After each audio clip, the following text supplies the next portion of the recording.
AP ప్రభుత్వం 1,50,000 మంది దివ్యాంగులకు పింఛన్ ఎగ్గొట్టాలని చూస్తోందని ఆరోపించారు వైఎస్ఆర్సీపీ రాష్ట్ర దివ్యాంగుల విభాగం అధ్యక్షుడు బందెల కిరణ్ రాజు. గతంలో 8 లక్షల మంది దివ్యాంగులు ప్రతి నెలా పింఛన్ తీసుకునేవారన్నారు.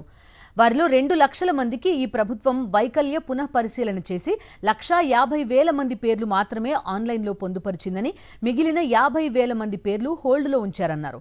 ఈ ప్రభుత్వ చర్యల వల్ల రాబోయే రోజుల్లో 1,50,000 మంది దివ్యాంగులు పింఛన్ కోల్పోయే ప్రమాదం ఉందని ఆందోళన వ్యక్తం చేశారు. వైఎస్ఆర్సీపీ తరపున దివ్యాంగుల కోసం పోరాటం చేస్తామని స్పష్టం చేశారు.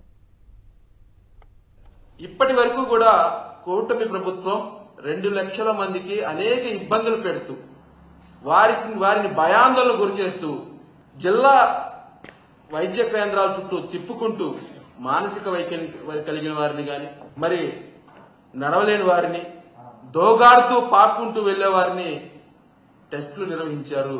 వైకల్య ధృవీకరణ పత్రాలు 2 లక్షల మందికి వైకల్యం పునఃపరిశీలన చేస్తే వారిలో 1,50,000 మందిని ఆన్లైన్లో పొందుపరిచి తక్కిన 40 నుంచి 50,000 మందిని హోల్డ్లో పెట్టడం జరిగింది.